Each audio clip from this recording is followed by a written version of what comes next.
So the vajra and bell, in short, is to remind you that you want to achieve bodhicitta and shunyata. And you're doing this practice out of compassion for all sentient beings and about the power of emptiness, non-projection. You would destroy obstacles and problems. And at the same time, you use this to invoke the power of the compassion of the Buddhas. And you make offerings to them at certain liturgies. Aya tara sabari wara agum padi tube dube aloke gende nuvende shabda padida honso.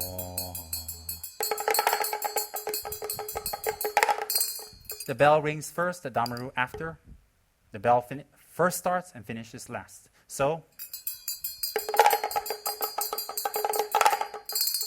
you do the bell first, then the damaru, and then the bell. The bell always starts first and finishes last. The damaru always finishes first, starts late and finishes first. And when you ring the damaru, it should be done in a way that your wrists never move. I'm sorry, your hands don't move, your arms don't move. You don't. I mean, it looks ridiculous. I mean, it's an offering, so you don't want to sit in front of Buddha, you know. Well, what's that? So you try to make it as graceful and beautiful as possible. At the same time, as humble as possible, not to show off you're a great tantric practitioner or tantrika. So you don't sit there, you're in KH doing your talk. Like, oh, what kind of Buddha is that? What kind of practice is that? Ridiculous. So as humble as possible. So when you ring it, whoops.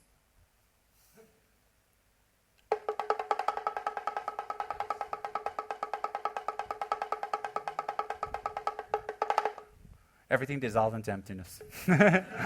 So when you ring it, you keep it at this level. And you only move your thumb. Take some practice. Very gentle, very quiet, and very simple. It should be at this level, Sarn, she said. Your hip level. Not this, not like that. It should be at hip level, very gentle.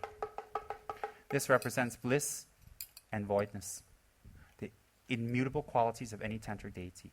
And it represents a realization of emptiness. Why? The sound comes from nowhere, goes nowhere. And this is a beautiful ornament to offer enlightenment, enlightened energy, enlightened mind. So this whole thing is a beautiful offering instrument to the three jewels. So you have it in conjunction. Most of us here do not need this. We should get a vajra and bell and keep it clean, and keep it well, and keep it nicely on our altars. And you don't go, if you have a maid in the house, you go, no. You get another bell. People like Paris should be like, how convenient, how cool, it's a Tibetan maid collar. Very, very naughty. No, we don't do things like that. So what happens is that bell represents wisdom. And the vajra represents compassion. So, bodhicitta, shunyata. Method, wisdom. Okay? And then, invoking the Buddhas, taking offerings. It's very powerful to have. It's very nice to have. You get one that suits your size, your hand. You're like Juan, you don't want to have the big bed, too heavy. You don't want to have that. If you're Jivan, you want to have a teeny room. That looks ridiculous. Something that fits you. And get it clean and washed and consecrated by your love. And then when you're not using the bell, very important to cover it. Why? We don't show tantric practice in any way, shape, or form. Humility, keeping the commitments, and not losing attainments. So when we're not using the items, we always keep a cover, and we try to use it as less as possible, especially if there's people around. Why? Not to reveal tantric practice till we're attained. So this is very, very important to have. The vajra and bell, right? This is a rice thrower. At end of certain praises, example, if you do the Lama Tripa, and this we should do the Tok group, the Tantra group should do, anybody can do. This is how you bless things. Example, in the Lama Tripa at the end, which we do 2 weeks, once in the center,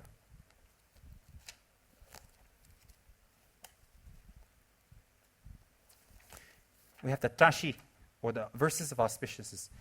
Verses of auspiciousness are page 44, or stanza 118. It says here, through the excellence of whatever white virtues there are in samsara nirvana, may all be auspicious for us to be freed here and now from all misfortune and hardship, and thus enjoy a glorious and perfect celestial treasure of temporal ultimate virtue and goodness.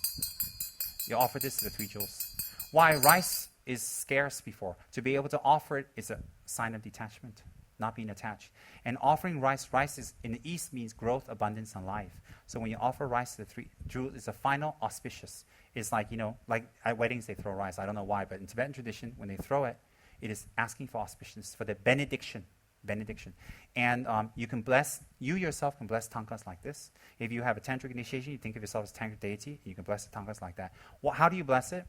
That when the rice is thrown at tanka, what you have recited, may it come true for the beholder of this tanka. So anybody who sees this tanka or image, may whatever I've recited come true. I invoke you, Lord Buddha, with humility. So you use this. So tantric group can use this. In Tara, we can use this. We should learn. Then it says here, may all be auspicious for the Buddha's teachings endure long through your centers of Dharma, omniscient Losam Chakpa, Tsongkhapa, being filled with hosts of monks, yogis, striving single-pointedly to master the 3 pure trainings. You ring the bell liturgy to literally invoke the blessings of the 3 jewels. So this is a rice thrower. It doesn't have to be silver. It doesn't be however you like, but it's considered an offering item. So you can keep it like this. And then certain lamas that have very powerful blessed rice, they keep on top, what they use for dispelling interferences or possessions. So very accomplished lamas, they have blessed rice here. And you can be accomplished, you don't have to be a lama. So there's disturbances or whatever with the person, they'll run.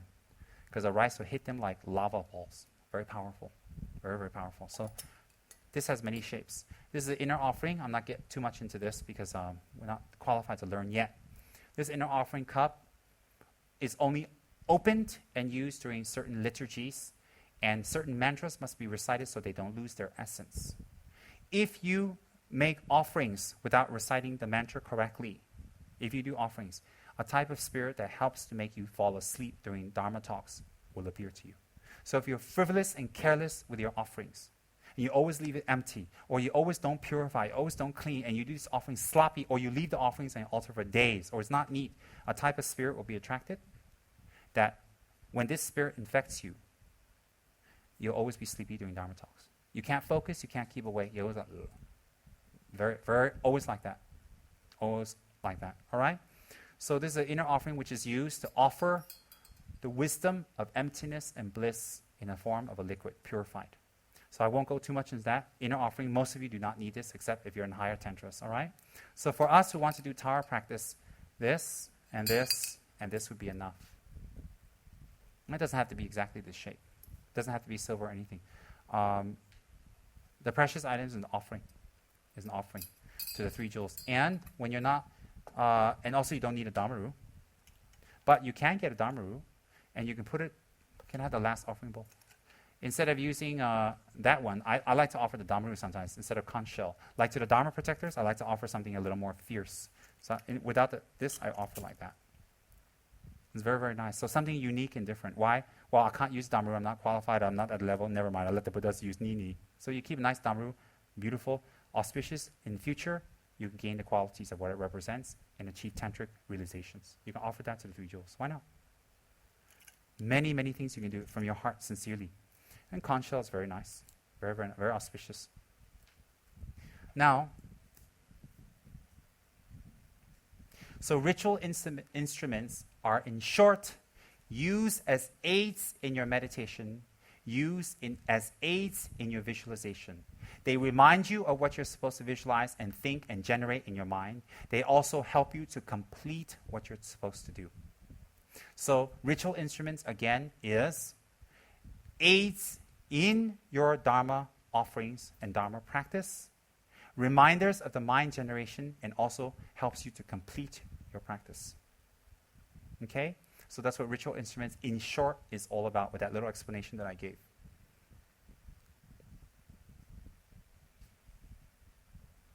And last but not least, without having a long, long explanation, which is not necessary, you guys already know pretty much, is offering precious and semi-precious stones. Very, very wonderful. We all like to offer it on a ring for ourselves. You know, we like to wear it on a necklace. We like to wear it here and there. But you know what? Jewelry is wonderful, but it's equivalent to adorning a corpse.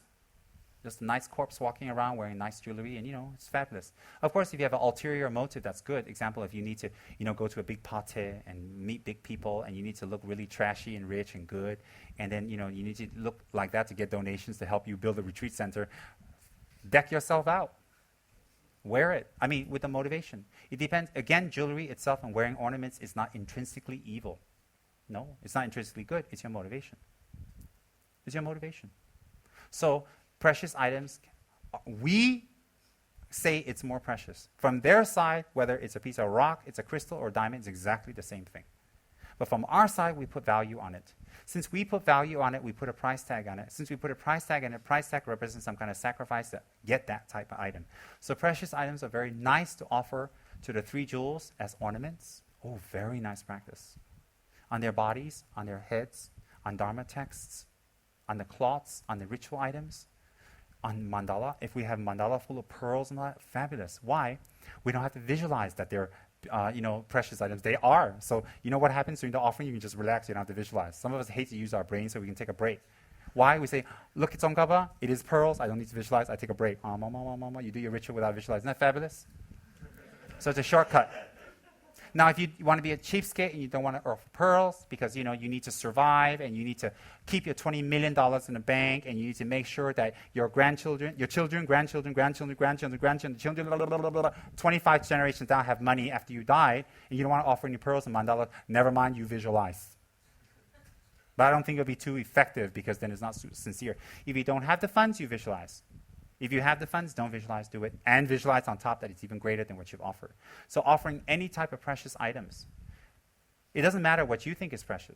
It doesn't matter what people think is precious, what you feel. If your favorite is diamonds, diamonds are Rinpoche's best friend. If you feel, I don't like diamonds, too shiny, they look cheap, and they might think it's a crystal, and you like to offer pearls, well, pearls are Tsongkhapa's best friend. So what you are attached to and what you like, you offer to the Buddhas. Because pearls and jewels and precious stones are representative of wealth. Having them is representative of us having wealth, which means if we have that, we are going to be happy. Money buys happiness. That's what we're taught. That's what we're taught to believe. So I chant that mantra, everything. I've been doing it for a million times. I can't get the realization. Money brings happiness, money brings happiness, money brings... I can't get the realization. I don't know why. Somebody's been passing this lineage wrong. Because that's what they told me in America, That's what everybody in America tells you. If you have money, you're rich. I go to Hollywood, all these stars, I have this, lifestyles of rich and famous, celebrity hideouts, celebrity haunts. And I look at all that and they all tell you, I got money and I'm happy. They all say that. They go on interviews on Oprah, well, I'm rich and I'm happy. So I believe them. I mean, they're gurus. So I've been chanting that mantra. If I have money, if I'm rich, I'll be happy. It doesn't work. I don't know, not yet. Maybe I need to do a little more. Maybe if it's still not working, I'll learn from all of you. I'm sure you're experts. So see, I have a lineage to pass to you. You have a lineage to pass to me. Isn't that fabulous? I think I'll get my first money initiation from Mr. Ngao. Then I'll go to Paris, because that's his consort, Visualize. Mrs. Ngao, the accountant, don't throw things at me. Visualize consort, not real. No. And his visualization is so good, so it's kind of mixed up. Is it Yong or is it Paris? Ooh, it's Yong. So what happens is offering precious items equates to wealth. When you offer these things up, instead of adorning your own corpse, you collect every single meaning behind that jewel that you're offering. And it's a very, very powerful way to attract wealth. What kind of wealth? Two ways. One is material wealth. You will get material wealth. Oh, you will. And spiritual wealth, if that's what you're after.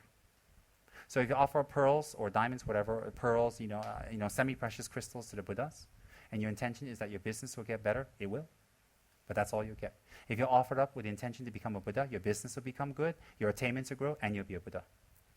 So those objects are representative of your prayers and a direct manifestation of your cutting off attachment. Miserliness. So when you offer precious items, it is a direct message to yourself inside and the Buddhas that you're cutting off attachment and you're getting rid of miserliness and you're accomplishing the 6 paramita. One of the 6 paramitas, giving. If you make excuses that you don't offer this, you don't offer that because you're doing this, you're doing that. If you have limits to your offering, if I offer this, I don't need to offer that. It also shows your limited knowledge in Dharma. If I'm doing this, I don't need to do that. Simple, silly, very silly. So when we make offerings of precious items, it's supreme. That's why when you go to the most sacred Buddha statue in Tibet, Joel Rinpoche, in the central cathedral, Zhekang, you see the Buddha image completely encrusted in pure gold and jewels, diamonds and pearls and corals, the whole body. I'm sure many of you have seen that picture. If you haven't, you can see it in Kichara Paradise. It's called Tsem Tulku Rinpoche. It's the most sacred Buddha statue in Tibet. Some of you have flown there and saw him. And he's very powerful, very blessed. So what happens is those jewelry and those beautiful ornaments were offered up by Lama Tsongkhapa to that Buddha.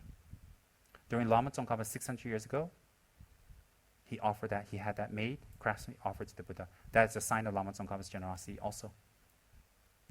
So when we make offerings to the Buddha images, we are collecting direct merit for gaining prosperity and wealth. Oh, definitely. And when is enough? It's never enough. Never, never, never enough. And once you offer, don't take it back. You know, you offer Buddha a necklace, say, oh, I gotta borrow that. Sorry, I got a pati. Once offered, given away, say thank you. No borrow thing. And don't say to your guru, well, when I offered the Tara and I borrowed it, she didn't say anything, what? Don't be cute. Once offered, because a long time ago there was this, it was a little bit sad because there was this lady who offered things to Khensa Rinpoche, put in the statues. Later, she asked for it back because she wasn't doing well. So I was a little shocked. I've never heard of that. Once offered, it's gone. And don't be attached. Don't be attached. Believe in the law of cause and effect. So precious items and precious jewels are beautiful. They're a sign of your cutting away of miserliness and attachment. And it's a direct method for gaining great amount of wealth. Inner wealth represented by jewels. Outer wealth represented by housing, clothes, food, all the things that you need to live well. All the things that you need to live well. And when you make these kind of offerings, you will be assured of that in your future lives. Assured of it. This life, you'll see things recover and become better. Future lives, definitely. Definitely. Definitely. No doubt about that. All right? Any questions of what we talked about? Oh my, it's only 2 o'clock. And we finished. Oh, never mind. You've been sleeping for 2 months. You didn't see me 2 months. What? You're calling in. Is Rinpoche dead? What happened to the teachings? Yeah, I know. No, was it you or him? Somebody told me you two were harassing one of my people. When? I was thinking, just wait. A little sleepy, a little fun. Just think if this is a Saturday night party. You know, we're in some fabulous club, and it's owned by Joanne Dan. We're in JB. She had a pub, you know. The bartender was Fat Monk. I'm not kidding you. Yep, Fat Monk was the bartender. JT was the pub owner, and here she is. She's a Dakini, and he's a Mahasiddha, transformed. One day they were walking onto the pub, and they met Tsem Rinpoche, and things changed. But I want to open a pub to help all sentient beings. I can generate income, help the Dharma. That's what she told me. Help me, get me a license, help me. Okay, I'll help you. And then Fat Monk, you know, in order to purify my negative karma, he left me alone to do things myself and went away for a whole year in JB to let me purify my negative karma. Thank you very much. And he was a bartender in the pub. Isn't that fabulous? He was up the whole night meditating and giving offerings to the sentient beings. And behind the cash register was Dakini JT. Isn't that fabulous? Yeah, they had that pub, and I don't know what happened. I don't care. Anyways, my karma became purified. I had dreams of washing Fat Monk's body and, you know, making incense offerings to Fat Monk as a Namo Amitav Fat Monk. And then JT, you know, somehow the light went on. Selling alcohol is not very virtuous work. It was very deep, hidden, tantric secrets. So it took her a while to realize because it's very deep, but she meditated every day. Why is giving alcohol to everybody and making money off that bad? And of course, after she came home from the pub, she read the Lam Rim every day. She did. So one day the light came on, and the pub and the pubette both came back to Kuala Lumpur and had the great fortune again that I ran across them. And now JT is not in the pub behind a cash register. She's in a Dharma store behind a cash register. The cash register, same what? And then the pubette, the other one, her sidekick, her pet, is now offering drinks not to people, but to the Buddhas every day. Does about 60, 70 water bowl offerings at my house and candles every day. He's still a bartender. So all the Buddhas come and get it at the watering hole and has a drink. Oh, every day I have a huge offering area. I'll show you guys. Some of you guys want to do. Most of you have seen it. So he has to do the offerings every day. He's still serving drinks, you know, but it's the Buddhas now. Isn't that fabulous? Yeah, how that all matches, huh? Oh, cash register, pub, and now Dharma store, offering drinks to, you know, sentient beings and now to the Buddhas. It's incredible how things just transform when they meet Tsem Rinpoche. I generated a lot of merit in previous lives to meet them. I prayed. I did prostrations upon prostrations. I made offerings, and then in this life I was fortunate to meet Buddha JT and her entourage, Buddha, a fed monk. And so isn't that fabulous? Oh, you think I'm kidding? Ask them. And she even came to me for divination. I want to get a license for my pub. How? You can imagine she wants me to do pujas and prayers and give her a method to get a license to open a pub. I said, okay. I did divination. I said, all right. So maybe this is the way to bring her to the Dharma. Okay, she got her license. She opened up her pub. Realization dawned. So sometimes we have to use desire to cut desire. Oh, many, many, many ways. Isn't that fabulous? Many ways. You never know. A few years down the line, you might be shocked to enlightenment. You know, you're so shocked you become a Buddha. Incredible. You just become totally shocked. Paris is in maroon robes, meditating in Genyen, doing a retreat. And we have finally convinced her to stop doing this to attractive monks. So after that period of purification, you know, every time an attractive monk walks by, she's like, "Oh, mani peme hong." She stopped doing that, so she's in retreat now. She's in maroon robes with vows this time. Last time was just a trick to get monks. So now she's with vows. She's in the monastery, and she's like,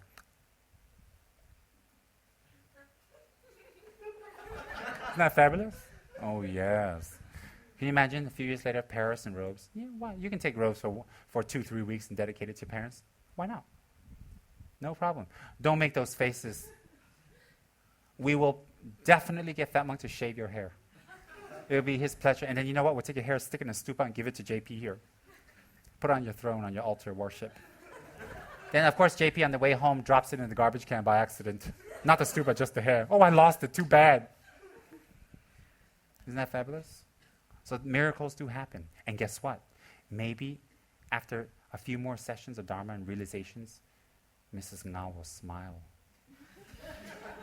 And we'll discover she has teeth. Because she's just like...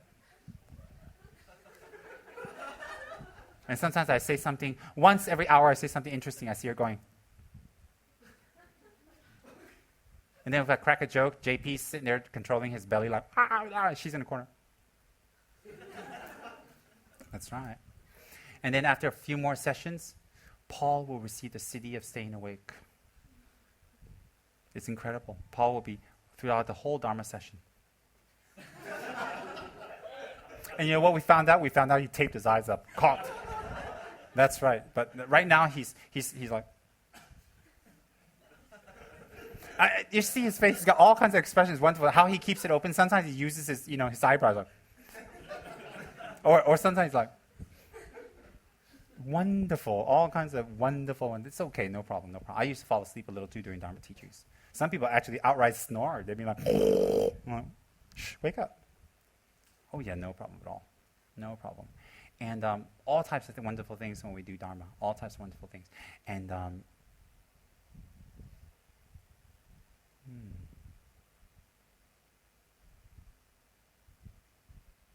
Kendarohi comes to Dharma talk in loose, baggy clothes. That fit.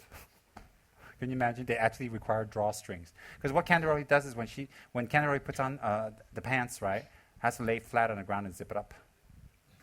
But unfortunately, it doesn't stay up. Every time Kendarohi walks away, we can see busts behind, cleavage. And Paris had enough. She wrote a nasty note. Can you get clothes that fit? She just had enough. Do you know why she had enough? It's because he's challenging her. Only she's allowed to wear clothes that reveal and open and show cleavage everywhere. Only she's allowed. You see Paris when she comes to Dharma TV, she stuffs tissues down here, to make it more bouncy and whatever. Tissues. Incredible. So you see, and then one day Kendarohi goes all the way to Paris shopping for clothes. Can you imagine? They come back, they look exactly the same. Oh my God. Kendarohi wears those glasses and gels up his hair. They both curly what? And they both got 3 months pregnant. Okay, and tight clothes, and they walk here and there. Oh my! And then all Kendarohi has to do is scream a little louder. That's it. And then it's Paris. Isn't that fabulous? And we'll call Kendarohi Delhi. Delhi and Paris. Isn't that fabulous? All these things can happen. Wonderful things. Wonderful, wonderful things. And Wendy, you know what we can do with her? We're going to open up a Dharma center in Jalan Alor to help everyone. So we'll stick Wendy there. But she'll take the night shift. 1 a.m. to 7 a.m. While the thugs and the druggies and the weirdos and Jivan is there. Can you imagine? And then, of course, we'll put Big Andy in the morning shift because, it's more dangerous. What? So you see Wendy every day going to the center. It'd be so funny as she'd be in front doing Dharma protect. Protect me, please remove my post. Wonderful, wonderful. All right, any questions about what I talked about? Because I'm kind of done.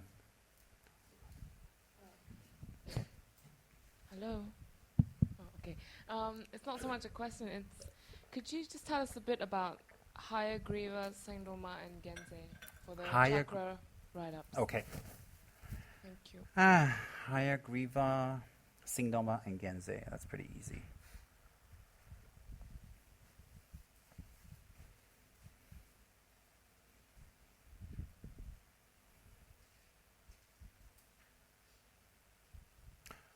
All these three chakras can be used for the same purpose, exact same purpose. The difference is that Hayagriva and Singdoma can be used both as a yidam and a dharma protector. Hayagriva has 3 faces.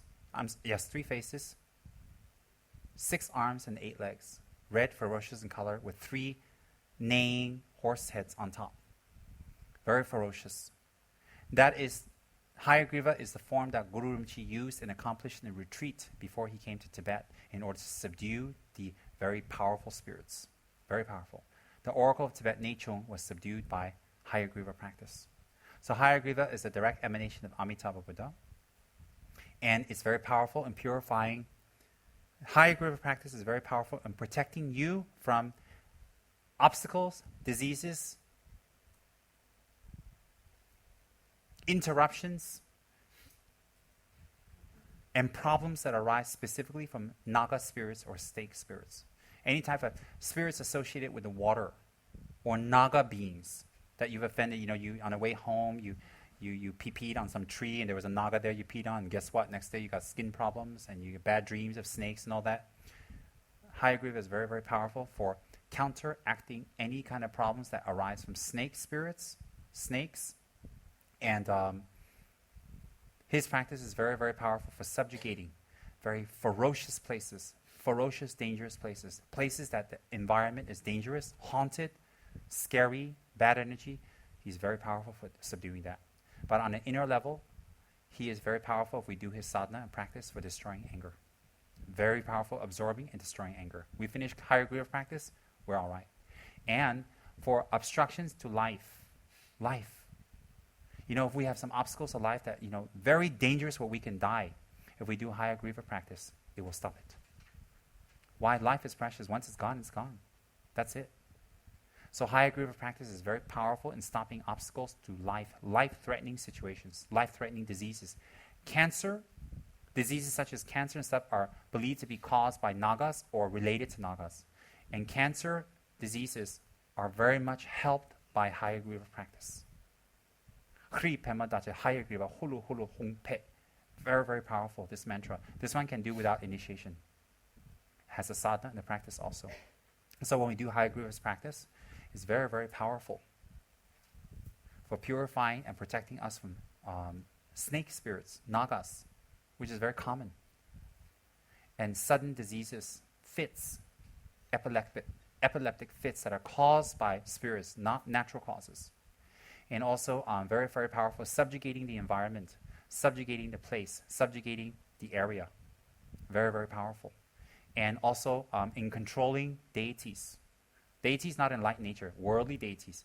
Hayagriva is very powerful for controlling them. So an accomplished Hayagriva Siddha, or one who meditates on Hayagriva and practices it, they'll be very powerful in controlling spirits, subduing them, and ordering them to do what they want. Of course, good things, stopping them from doing negative things. So wearing a Hayagriva chakra has that kind of effect. Very, very powerful, very nice. And Hayagriva is a direct emanation of Amitabha Buddha. Okay? Then Singdongma, one face, the face of a lion, a snow lion, with 3 eyes gaping and mouth open, with tongues rolling, very fierce, and the hair all standing up, very violent, filled with violence, screaming and shaking this lady, jumping. The energy is fantastic. It's this lady with a lion head, with 2 arms holding a cleaver, skull cut, dancing on a corpse, blue in color, with her breasts hanging, naked, showing her secret organ. She doesn't care anymore. No more conventions. And she wears animal skins. She's assisted by the boar-headed Dakini and the tiger-headed Dakini. Incredible. And then her body is magnetic. She's jumping and screaming. She holds a karanka. She's jumping and she's screaming and she's wild. Her mouth is wide open and her energy is vibrating and moving. And she's totally in action. And the movement is so fast that it's vibrating and it moves. And her hair is swaying and her hair is moving back and forth. And she's looking into the 10 directions. And anybody who invokes upon this great Dakini, Simhamukha, or by the power of her prayers, immediate obstacles will be arrested. Immediate problems will be arrested. If you do her as your personal yidam, it's a very, very powerful practice for protection against weapons, protection against projectiles, against magic, specifically magic that are sent to you for you. Not just you walk near an area and something follows you home, specifically to you. And her practice is very, very powerful and very quick for accomplishing.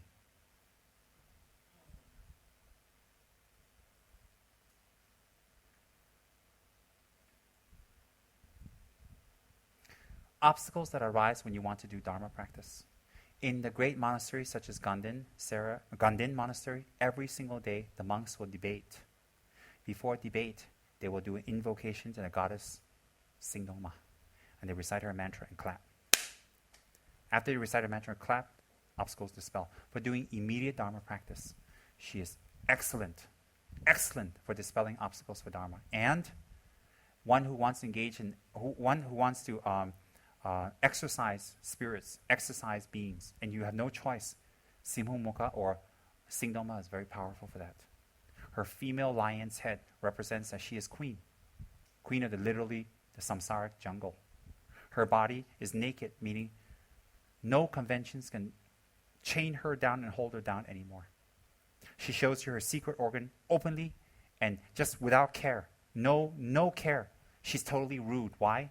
She's showing that it's not you. She is rude. It is you who have conventions, projections, who view her as rude, but she is free. Her body is blue, representative of her Dharmakaya nature, which she has achieved emptiness. Dharmakaya nature is achieving emptiness fully. She is not a worldly deity. She is not a worldly lady.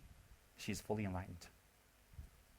And her mouth is gaping and open, ready to swallow, to absorb, to take your sufferings and problems. Dancing on a corpse. And her body is filled with fire. Violent, virulent, not smoke, not wind, pure fire. Unlike Danen Lama, who is Oreo, is burned obstacles, so it's smoke and wind, so you see dark.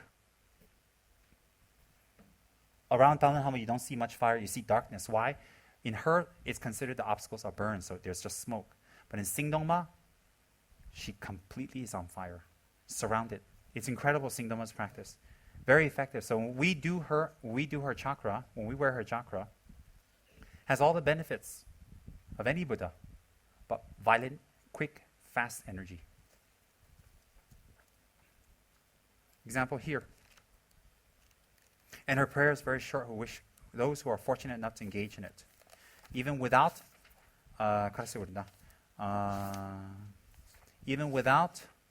initiation, you may engage in this, although it's very, very, very powerful. And says here, glorious Adamantine goddess, wrathful female with a lion's face, whose fire of gnosis emanates light rays. Lion-faced goddess, I bow down to you. Akasa marasa shandarasa maraya pe. Lion-faced Dakini, because of the force and the power of the recitation of your mantra, let enemies who torment us teachers, pupils, and attendants hindering spirits who harm us, obstructive conditions, and in short, every enduring inauspiciousness be turned back. Hosts of blazing, wrathful females. She doesn't have any male entourage. She doesn't like men. She eats them. She wears a t-shirt, men are my pets. Hosts of blazing, wrathful females. Smash into dust motes the body and speech of all the nature of hindering foes, and release their consciousness into Dharmadhatu. She is so violent that when it's necessary, she will kill you.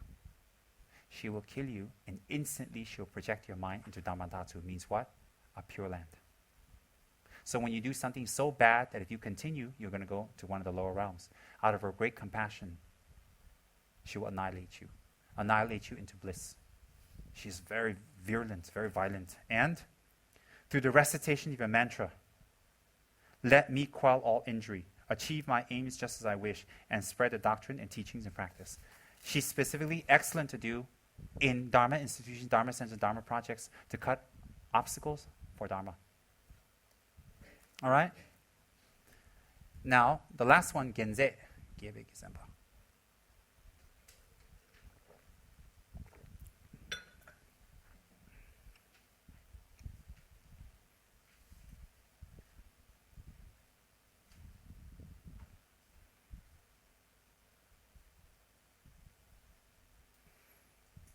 When, for whatever reason, the yidams, practices, cannot work for you effectively due to your lack of merits. When rituals and invocations does not work very well and effective for you and quickly because of your lack of merits or your broken samaya. And when the obstacles are totally overwhelming and you have nowhere to turn, you have nowhere to go. And you are born in a time where the age is very degenerate, especially during the Kali Yuga age. This time. Maybe not 500 years ago, 1,000 years ago. Now. Then Genze's chakra will be most effective. Genze is manifested specifically for the Kali Yuga time. The time where beings are violent, barbaric, will not listen, rude, very easily distracted, will not hold samaya, lazy to do practice. During the most horrible times of the Kali Yuga, such as now, when even doing even one mantra is so difficult for us, Genze is a very powerful way to destroy those obstacles, to ford a way when there's no ford. And for those seeking wealth, it is one of the most efficacious and quickest ways to achieve wealth. For one methods to dispel obstacles and black magic is one of the most effective. Most effective. For controlling the weather, for controlling the environment, for stopping natural disasters, and physical and unseen foes, enemies that want to kill you. Very, very powerful to protect. Very, very powerful. So one who has the Genze chakra, the way to invoke the energy is to recite the Guru Yoga Lama Tsongkhapa and recite Miktsama. Either Miktsama or the short mantra Lama Tsongkhapa, or the prayer write-up we have in Tsongkhapa. Any practices you do to Tsongkhapa and any of his mantras, Om Arabasa Nadi, Om Agurubha Sumati Kiti Samudra Siddhi Hong Hong, or it doesn't matter. Whatever mantra you do relates to Lama Tsongkhapa, this will activate the energy of that. And this chakra and this practice and this energy is very powerful for times when times are very rough, difficult, extremely degenerated. It's very powerful for that. Very, very powerful. And for factories, for business, for people who want to achieve some kind of material wealth, very, very effective. Very, very effective. I can almost say, I have to excuse me for this, quicker than Zambala. I can say that. Why? Because Zambala is a yidam, it requires more practice, more meditative skills, higher motivation. Genze doesn't require so much. Very quick and very fast. Very, very fast. So Genze chakras are excellent for those engaging in new business, new enterprise, for protection against things. You cannot even recognize what they are, but they're obstructors. You see things, you hear things, you're scared. They're very, very powerful. Excellent for people of the degenerate age whose minds are degenerate. Meaning, if you're a highly realized being living in degenerate age, it's different. But if you are not a highly realized being, you're a degenerate being living in degenerate age, Genze is very powerful. Very, very powerful for everything you need to accomplish. It's an all-around vitamin, multivitamin. Multi. And so, again, to invoke upon Genze's powers, one recites any prayer to Lama Tsongkhapa, any mantra to Lama Tsongkhapa, and take refuge in Lama Tsongkhapa. If you take refuge in Lama Tsongkhapa, you think about Lama Tsongkhapa, Genze's activities will grow very fast, will generate.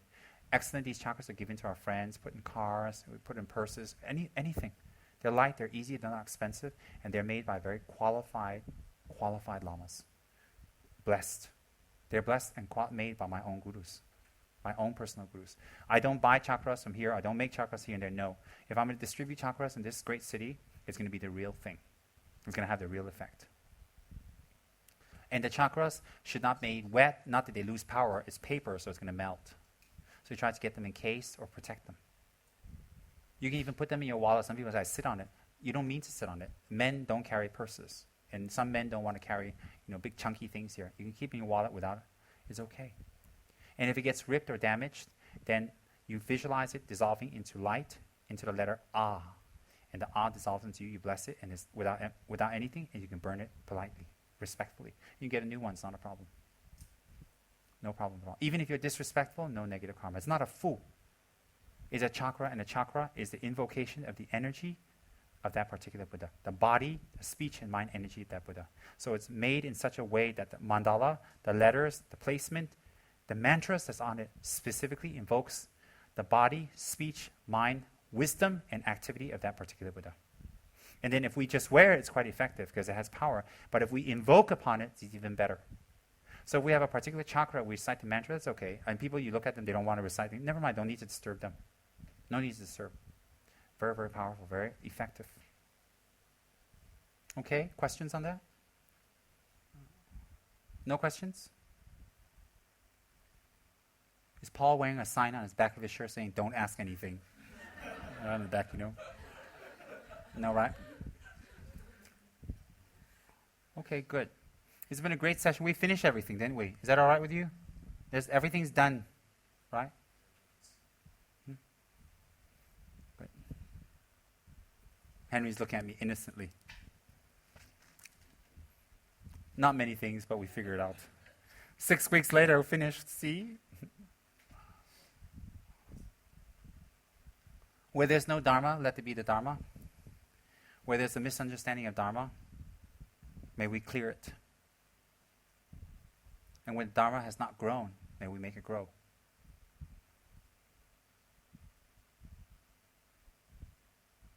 May we take on personal responsibility to burden and to shoulder the difficulties that our body and our speech and our mind has to endure for the sake of bringing happiness to others. May we never run away from burdens and difficulties, mental and physical, that we may be able to shoulder and take on the burdens, that others may be happy, and others may receive happiness, and others will always abide in happiness. When we come across a difficult road, may we always choose the more difficult path and not the simple path.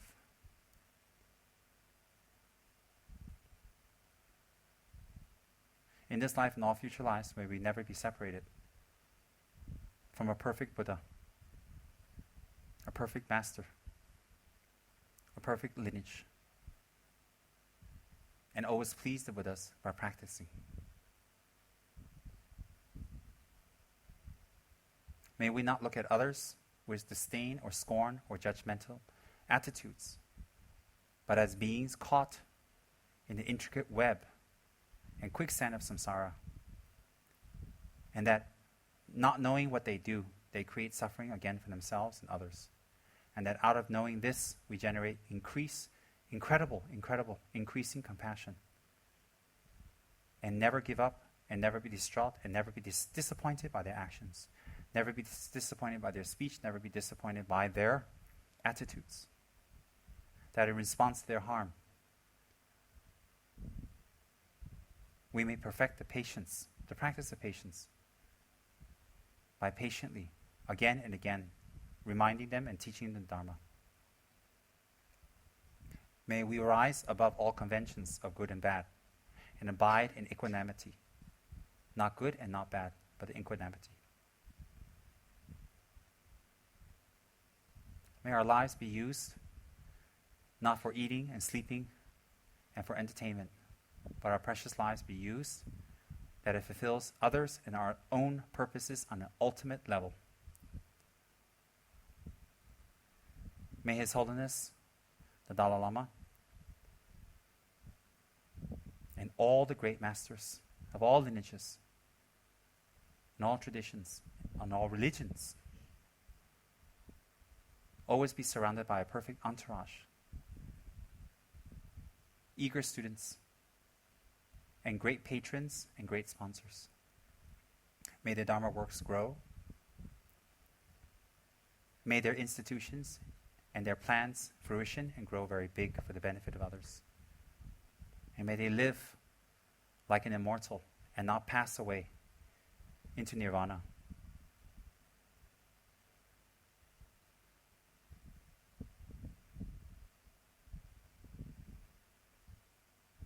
Janju.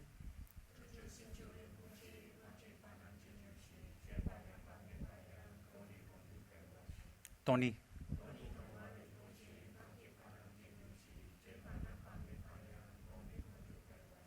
Genyen.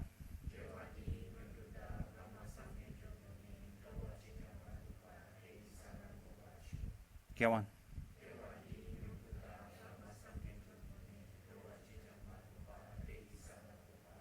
Genyen.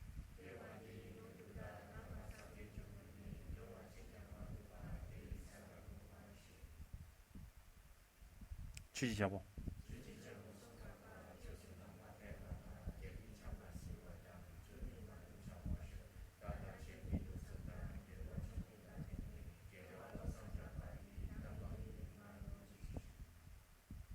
강리레웨.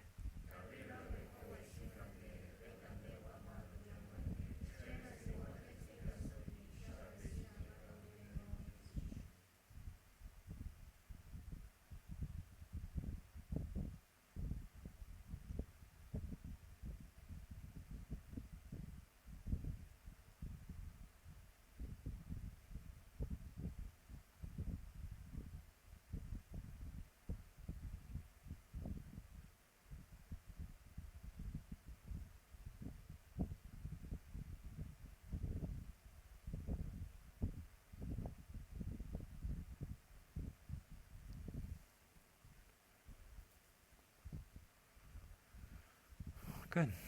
Wonderful.